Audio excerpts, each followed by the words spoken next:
Hi, this is Todd DeVoe with EM Weekly. In studio today, this is my first in-studio guest, so this is kind of cool, is I have with me Randy Steiner. And Randy is an author and a keynote speaker. So Randy, you want to introduce yourself and tell me a little about yourself, your background, and why you're here today? How you doing, Todd? I'm doing well. My name's Randy Steiner. I'm the emergency manager over at Cal State Los Angeles. Before then, I worked primarily for Orange County Healthcare Agency and their environmental health department, coordinating their emergency preparedness, also coordinating their radiological emergency response team for the now defunct San Onofre nuclear power plant. Did a slight stint for a local water district down Laguna Beach, but now I'm purely higher ed emergency management, and I'm loving it. Cool, and you're also a Marine. Yes, sir. Hoorah. Semper Fi. Semper Fi. So EM in higher ed is its own animal, and I know this because with my stint in higher education emergency management, it's really different from any emergency response and or management that I've ever done in my 25 years on the job.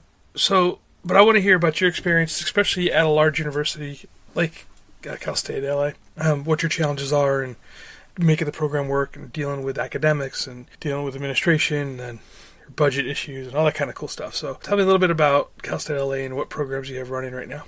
Well, Cal State LA in itself has got. I'm actually the first civilian emergency manager there. It was run through the police department, and they had a very robust system. Unfortunately, because of levels of law enforcement and the actual bodies that they had, they really needed all the cops doing cop work, so they hired me coming as the emergency manager. So I walked into a pretty good system. We had a decent plan, although it was highly tactical. We had a standalone EOC, which we still have. We've had great supplies, a great warehouse, a lot of resources on campus. And so walking into that was really a very good thing for me. I mean, moving up as an emergency manager. What it became very clear very early on, I mean, I sort of cut my teeth in emergency management in the county and, at the jurisdictional level, or what we consider, traditional emergency management. Right. Although that transfers over to, higher ed, a college campus is its own thing. And when you look out at the jurisdictions, unless you're doing a substantial amount of outreach to the various jurisdictions and all the jurisdictions around the campus, I mean, for Cal State LA, we've got Alhambra to the east. We're in the northeast corner of Los Angeles city limits, so we deal directly with Los Angeles. We've got Monterey Park to our south. We've got the county EOC right up the street. We've got the Los Angeles County Fire Department's training center right there. So we're in the middle of all these areas and a lot of different jurisdictions. Without the outreach to all of the emergency management functions, not just police and fire, there's a real big lack of understanding of what we do at that level. I mean, on a good day at the middle of the semester, we could have 32,000 people on campus. That's a small city. I grew up in Lincoln, Nebraska, and I tell you, that's the size of some pretty decent-sized cities when you go to the Midwest. That's a lot of people and a lot of resources and which would be required to support those people in an emergency. So it's kind of like its own little mini jurisdiction that way. So it's very, obviously it's very appropriate for a university or any size college campus to have its own emergency response system, its own EOC, its own capability to reach out to the community around it. So that was part of the work that I did initially, was starting reaching out to all the emergency management functions around the university, making sure they knew where we were, what we had, what kind of resources were available, both for us and from us if it needed to come to that. What I found in doing that was, to a large extent, the surrounding communities really didn't tap into the university at all, and I found that's true with a lot of places. Without, the university is kind of they're their own thing, they're doing it, and therefore we're not really worried about it. But then you start talking to them and coming up with the the realization of, if we had to activate our EOC, it's something that's probably impacted the entire area, and we're going to have to all work together. Right. So bringing that in and making sure that the surrounding community was wired in to our functions and understood the resource that we had for them, as well as what resources we may be asking from them. So those challenges, just realizing that from the environment that I came from and moving into that, was a little bit of a learning curve Right. for me to do that. On the good side, most universities are part of systems, or it seems like there's a pretty good network within higher ed emergency management where you can tap into other areas. Cal State system we have an affinity group where all the emergency managers from all the campuses get together on a teleconference every quarter. Oh, nice. Actually, I'm sorry, every other month.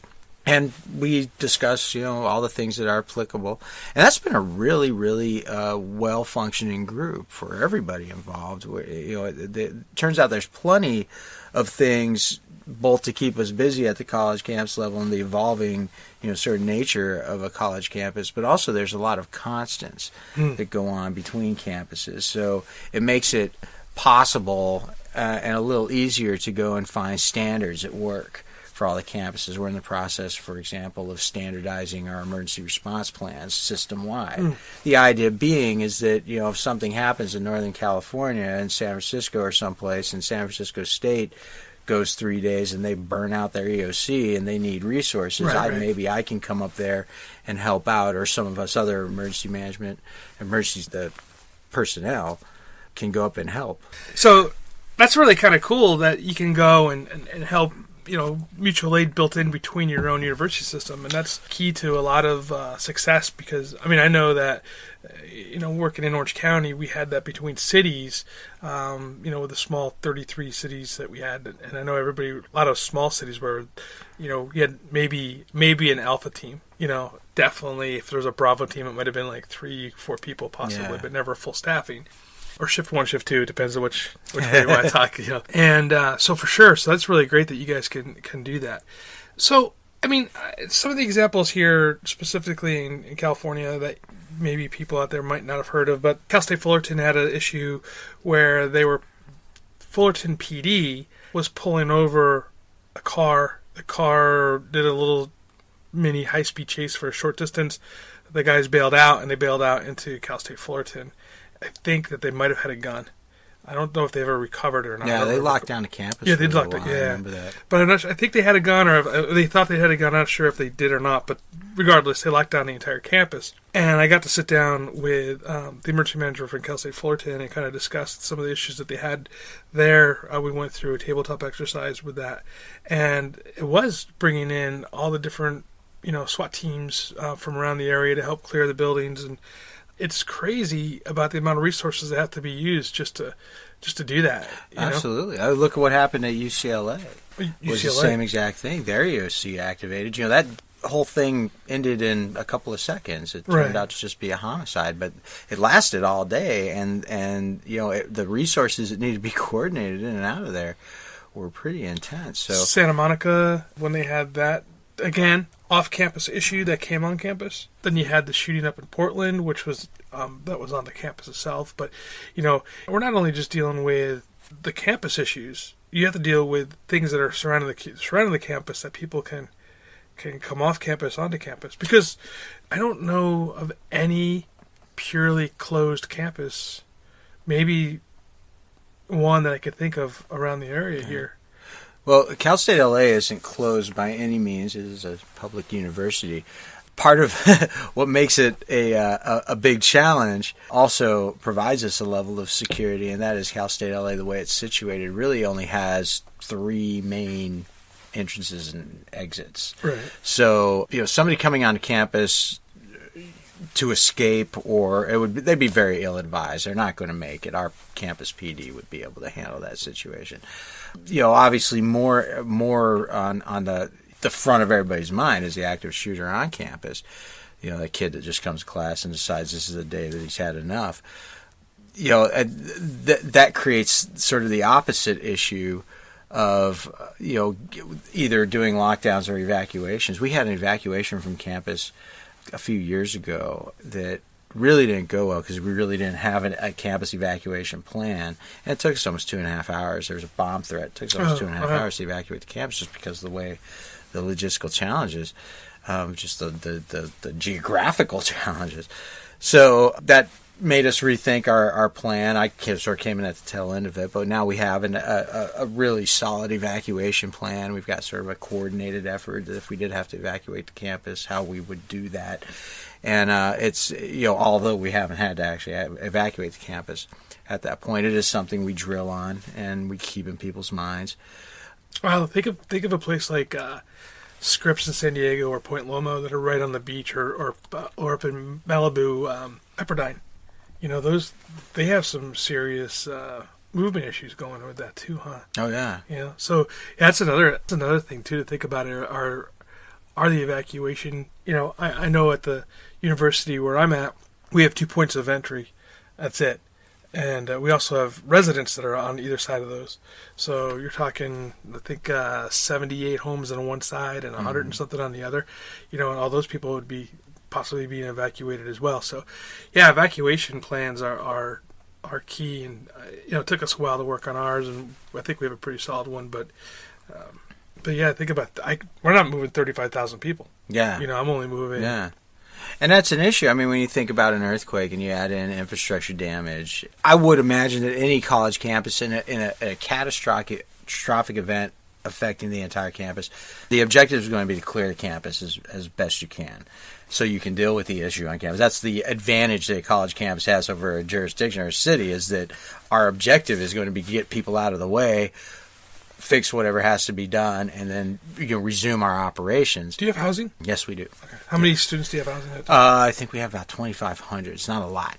Still. We don't have, but we're going to be expanding that. But yeah, that's still 2,500 people that you have to either house that are there, then you drag in the other group of people that just can't leave, that can't navigate their way home or are afraid to go home, right? That are stuck there on campus. During a normal school day, we could have almost 1,500 unaccompanied minor children on campus. Wow. We have 2 high schools on our campus, and we have a child care center. So reunification issues are going to be a huge thing with any college campus. And most college campuses have that same setup. So they're going to have to be dealing with, what to do with these kids. How do you take a bunch of infants through 6th grade and they march off to their assembly area, and you going to leave them there? There's a lot of things to be figured out with that. Right. Well, saying that, Troy High in Orange, Fullerton, just had a scare, for lack of a better term. It was in the news yesterday regarding 2 students that were plotting, and they caught them, and they, obviously nothing happened. But that's right across the street from Cal State Fullerton. Yeah. So that would have impacted that school for sure. Absolutely. Yeah. If they would have locked down a high school, probably at least a portion of the campus would have been locked down. Oh, not the whole thing. And if they ran, then they got that. Where are they going to go? Right, they got this big wide campus over there. Let's go hide in there. I mean, that's like one of those things that we think about on a university, is that you also have your surrounding community that's going to impact you as well. Now, do you guys do any sheltering, or do you offer that for Red Cross shelter type thing, or do you guys have partnerships or MOUs with the cities that you'll take additional people if they can? We don't really have official MOUs. We really just have understanding of this is what we're going to be dealing with. The jurisdictions surrounding any major university cannot ignore the needs of those universities. So they have to be part of that whole overall plan. So in terms of MOUs, we don't have. Well, the Red Cross, part of the issue with having a Red Cross shelter on your campus, at least the issue that we would have, is that the Red Cross, if they open a shelter, it's got to be open to all the public.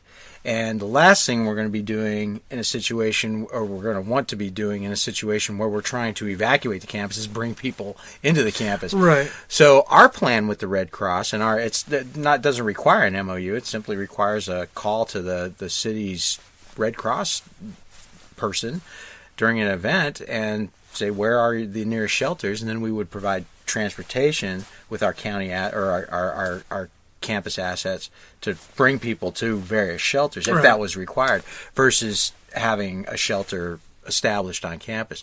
That being said, there's still going to be a lag time of who knows how long before those shelters are established.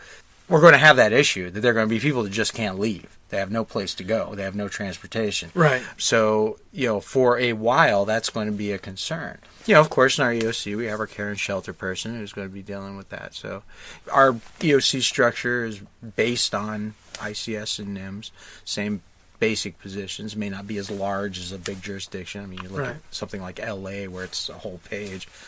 I have, I believe it's 28 positions in my EOC, 28 seats I got to fill, and I can cover pretty much everything. Different campuses vary, although we talk about standards, in planning. Every campus has its own thing. When I talk about standards, I don't mean templates. That's something we were very clear when when I say we, I'm talking about the Cal State Emergency Management Affinity Group. Everybody sort of latched on this idea of standardization and understanding that, without any really formal mutual aid, it's if San Francisco calls LA and says, "Hey, we're spent. Can you send us a couple people?" We're going to do that. There are agreements within the Cal State system that allow that to happen. But it's the idea is, understanding of when I pick up that plan, I'm going to know pretty much what's in it, but I'm going to also know it's not going to be exactly like mine. Templates don't work in emergency management. We all know that. Right. But standards are good. And understanding the common threads that run through all these campuses and being able to plan around that is a good thing. And just to clarify that, especially for my students that are listening here, when we talk about templates, he's talking about the cut and paste, just control. Your name here's your emergency plan. Turn it in. There are templates that are out there that will give you guidance on how to build an emergency operations plan. And so say like, section 1 should have this information and section 2 should have this information in it. Those are good templates to use. But the ones that are just, boilerplate, like if you hire some consultants, some of the smaller firms sometimes have these boilerplate plans that come in and they just kind of like stick your name in here and, control H, find and replace. And those don't work because they need to be specific for your needs and for what you guys are going through specifically as a jurisdiction or a business or a university. My university where I'm at, we have 1,500 undergrad. We have 900 kids that live on campus. Maybe another few thousand graduate students that come on a part-time basis. So obviously our needs are going to be a lot different than somebody who has 35,000 students walking around on any given day. Plus, the geolocation of that facility. So think about that when we talk about the planning process. Yeah, and a template is a good thing to use as a like you said is a great thing to use as a guidance document. But a lot of times in emergency management, you'll find, and especially in smaller jurisdictions, that templates are just used to fill in your name here. Any time you use a template, you have to go and do a full hazard analysis. You have to really understand your specific situation, because although templates are good guidance documents, it's you're going to have to latch onto those standards. And if those standards haven't been established, it becomes very challenging, for a campus. So, but knowing one of the great things about being in a system like CSU is that, there's a lot of people like Fullerton, like CSUN, like San Francisco, like Monterey Bay, who have built these amazing emergency response systems that is so easy to tap into and, get the best management practices from. I've got a whole wealth of places. If I've got a question about some operation in my EOC or some task that needs to be done, I've got this whole resource that I can go to talk to people and find out what's worked and what, where people have run into problems. And I can develop my checklists and my processes around that. It's really a great thing to have. Well, that's a good point. Yeah, I do agree with you there. Okay, so it's time for a break, and we're going to hear a word from our sponsors. 315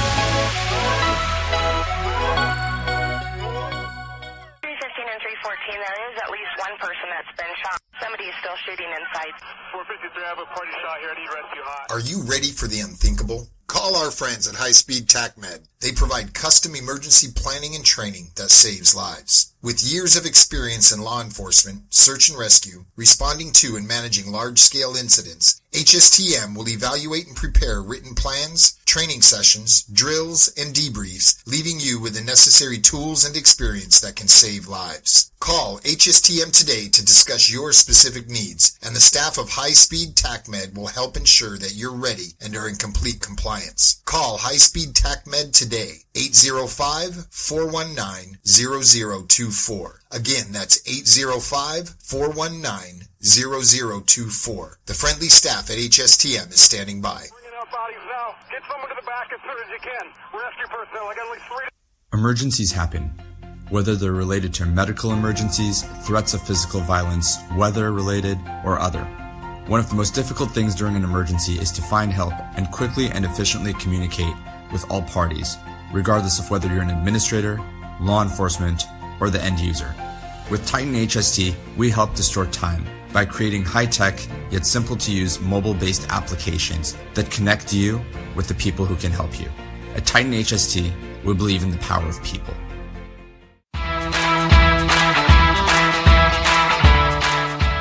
All right, so that was a nice word from our sponsors, and it's people like that keep us going. So thank you for everything. Thank you for listening to that. So so just to recap a little bit here. So we talked a little bit about the planning process. We talked about some of the challenges of the working in the university as far as the geopolitical fences that you have around you.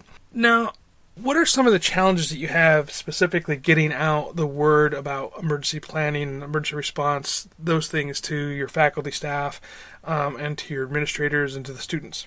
Well, it's all about communication and the ability to get information out. It's the same issue that any jurisdiction has. Like public information is public information, whether it's going to the staff, faculty, students, or the general public. So those challenges are always going to be there, and the same challenges that everybody has. But finding ways to reach the audience. For example, one of the things that we did at Cal State LA is we developed an emergency preparedness video, working with our TV, film, and media school.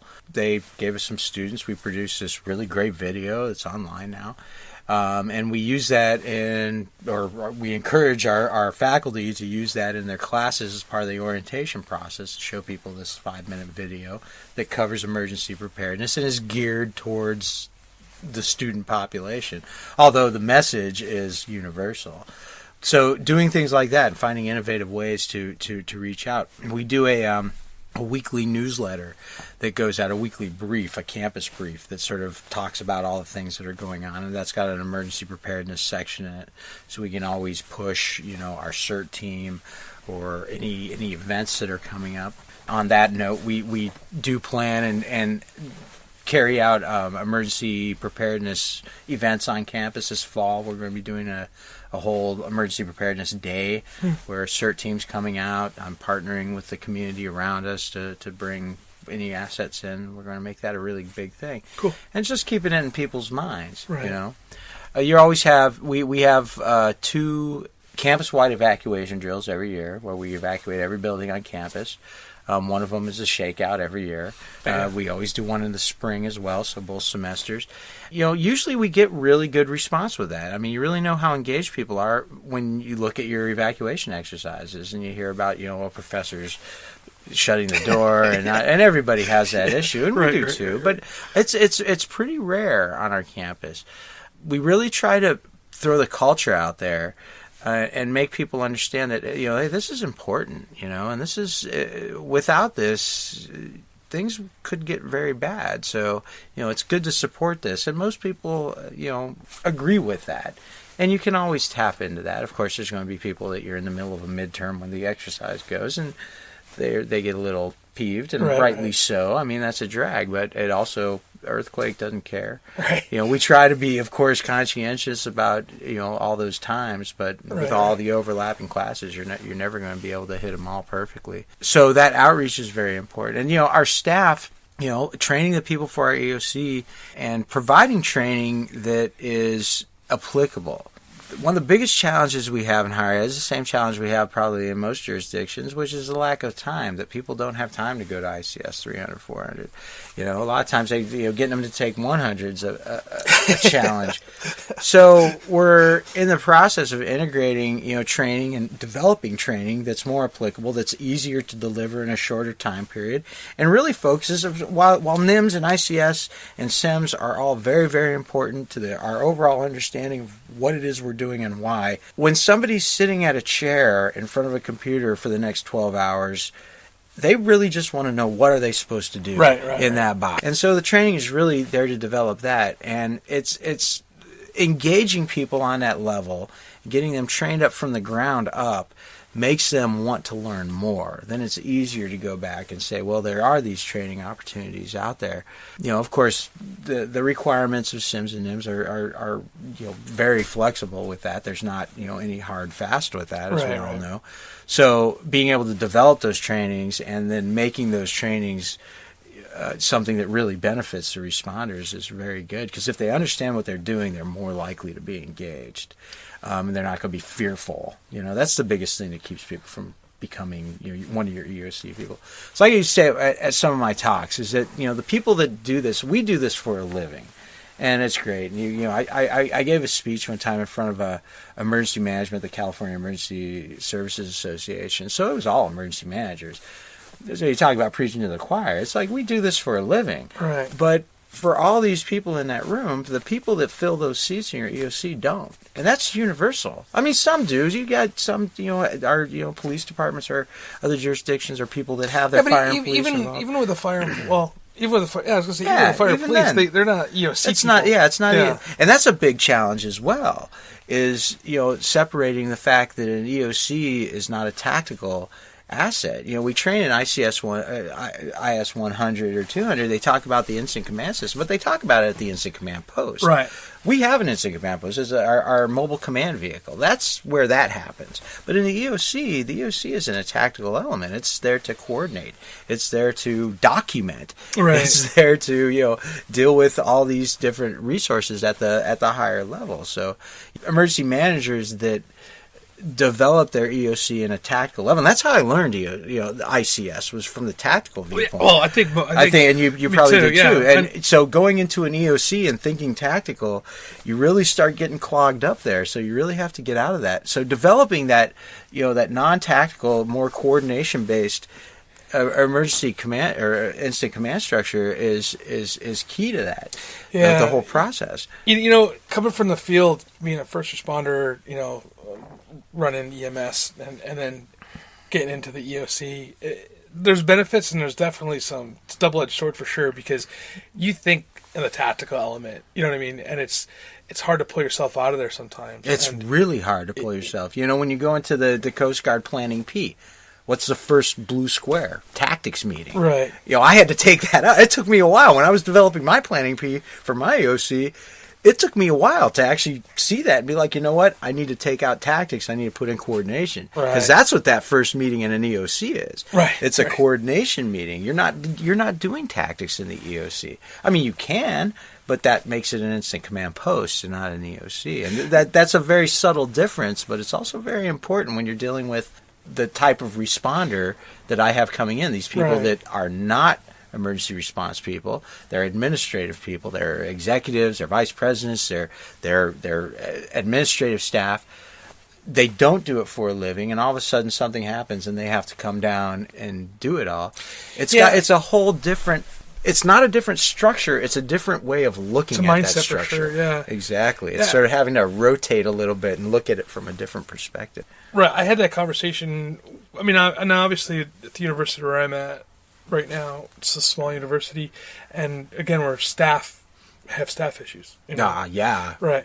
And so I really went through this process with, we wanted to develop an EOC, have the physical room, have all this stuff. And then when we were to start drilling, like my boss, he's a former police chief. You know what I mean? And then, and so he's a doer. Very tactical. Yeah, very tactical. And so I told him, I said, well, if we're going to be at this kind of doing the tactics stuff, we're going to have to rethink an EOC and make it more like an incident management team. Yeah, exactly. An IMT. Where's an IMT work? They work at an ICP. Right. The EOC. I mean, you can use an EOC as an ICP, but if you're doing tactics, it's not really functioning as an EOC. And that's what I told him. I said, we're not... It's hard to get people out of that mindset sometimes. Yeah, maybe, and like I said, sometimes, and kind of going back on this, depending on the size that you have, maybe the traditional, EOC that we're thinking about might not be what you need. Maybe you might need to run it like an IMT, where you have tactics coming out, and you could do that. Completely dependent on your plan, right? On your program, size, and how you're setting it up. Yeah, an IMT is obviously, I got really, when I took the 0304 course, my eyes were wide open. I'd taken how many, Todd? How many classes did you take before you took 0304? Yeah. And you get pieces and to situation awareness and all this other stuff. There's all these different classes and how to work and the unified command and everything. Until I took 0304 or 305, I had really no actual concept of what goes on at an instant command post or the tactical operations that occur. That course really opened my eyes to that, and I kind of went with that. And I think to an extent where I was at the time, I think it was appropriate. But I tried to bring that same system into my Cal State EOC, and it wasn't working, right? Because it was simply because of that tactical element. But all I had to do was remove that tactical element and turn it into more of a coordination element and get people's mindset. What does an EOC do? An EOC documents the incident. Right. An EOC coordinates the resources. An EOC moves information. Beyond that, one or two other probably very important things. But beyond that, they're not doing tactics. They're not telling the people in the field what to do. No. That's why they're an EOC, because they're a step up above that incident command post. I like to talk about, like when I talk about EOC, I talk about levels, right? And, when we're getting tactics, I mean, this is in the weeds. This is when you're out there and you're doing contact. Yeah. And then the tactics are for guys around the bed of a truck, right? And then that's where the tactics happen, right? And then you move to IMT, the incident management team, and incident management team, you're like at the 1,000-foot level. You know, I mean, you can do. You're dipping into tactics, right, but you're moving also into coordination and resources. And like in the military tech, you could do a quick, parachute in, and you're going to be able to get boots on the ground quickly. Right. You know what I mean? And then. And then your next level up is going to be your EOC, and you're going to be at the 10, 15,000 foot, and that's a special operations jump in to get to get down there. That takes a lot of coordination, right? A lot of planning. Yeah, so this is not just I just jump. You need a bunch of guys in the front of the plane figuring stuff out before you go jumping out the back of the plane. So you're up there. You're not getting down to those weeds quickly. You got a long way down. The weeds are way long way. Yeah, so don't have to worry about the weeds. So I mean, and that's the problem is like those of us like, and again, that's one of my issues is I was a responder and I want to be in the weeds, and you got to pull yourself out. But I think this whole concept of what an EOC is evolving. I think it has been. I mean, really, you think about it. 2 decades ago, nobody knew much about any of this other than firefighters. This whole emergency management vocation has kind of evolved over the last 15, 20 years. Well, it's a 30-year-old industry. Yeah, exactly. And it was pretty much dominated by the fire departments for years and years. Right. Well, 2 levels, right? You had your not national defense. You had your civil defense, right? And those guys doing nuclear. Yeah. Everything was nuclear back then, right? From the 1950s until the 1970s, everybody was exactly. It was all nuclear. And then you had your firefighters back in the day, and then obviously with Firescope in the 1970s that they actually became an instant command system. Yeah, the development of SIMS. So right, and then in California, obviously we have SIMS after the Oakland Hills fire. But that being said, the whole development of EM, and I did a piece on this before.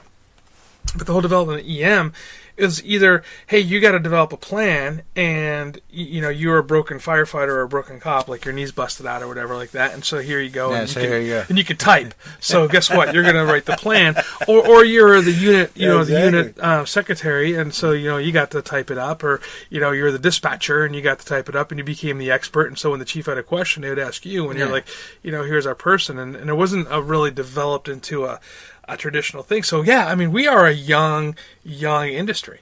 We're pretty much since the development of Jimmy Carter and FEMA. Yeah, if you want to. The stuff they're teaching in universities now, these emergency management master's degrees, that all comes from stuff that we developed. Right.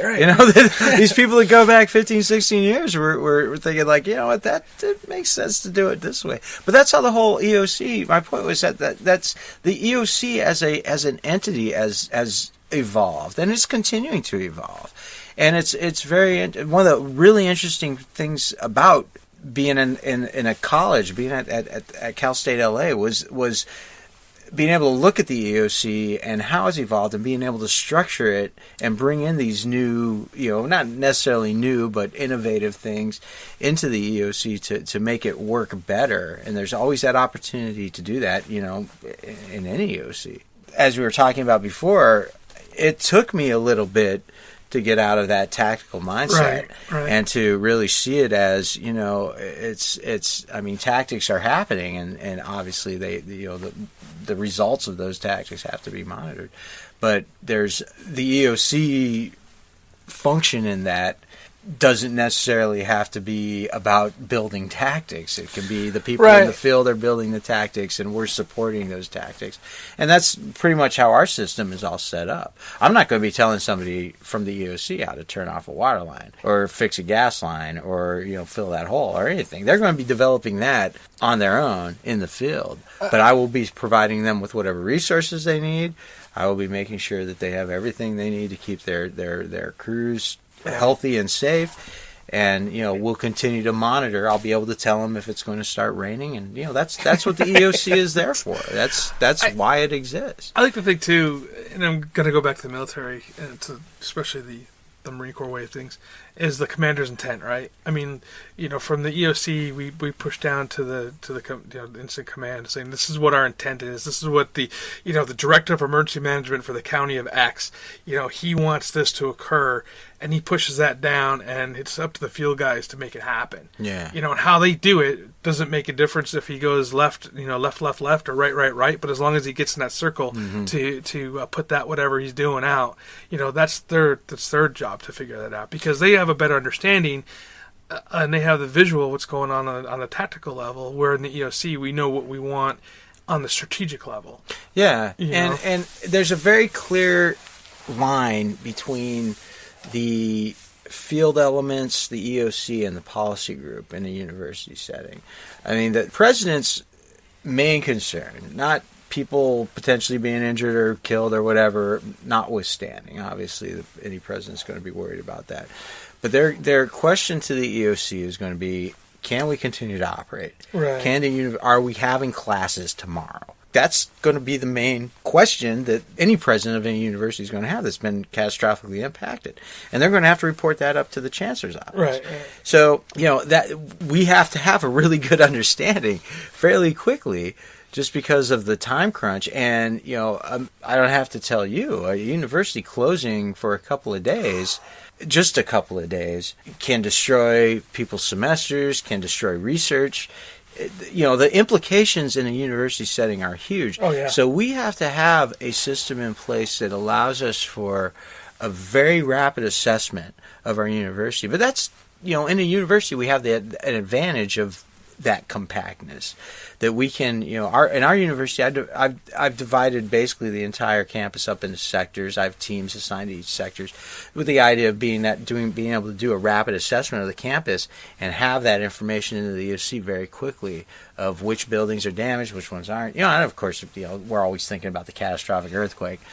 But, a fire in our engineering building is going to require us to open up our business continuity plan at some point.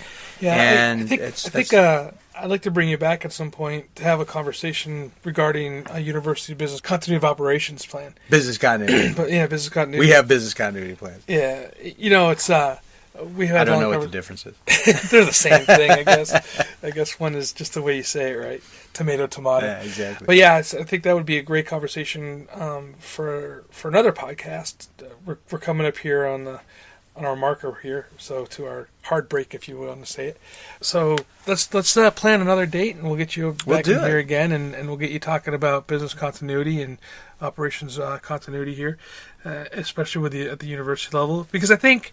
That's some really important stuff. And I know that we've had this conversation in the past with a couple of our smaller universities around us, and we have a gentleman's handshake that if something happens, we can start doing classes over at those other universities and stuff. So, but that's a story for another day. Yes, sir. All right. Well, I want to thank everybody here for listening to this podcast. And Randy, I have one final question for you for the day.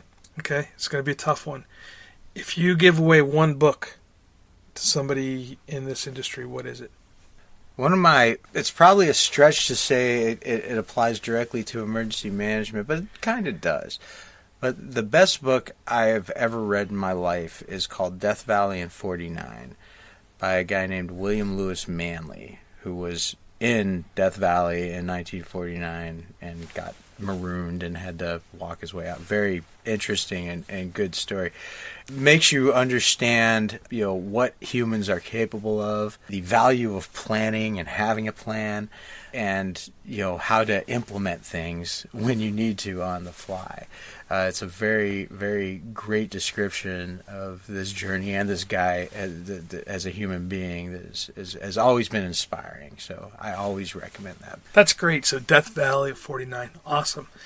All right. Well, on that note, we're going to go ahead and say goodbye. And again, thank you, Randy, for being here. Thank you, Todd. All right.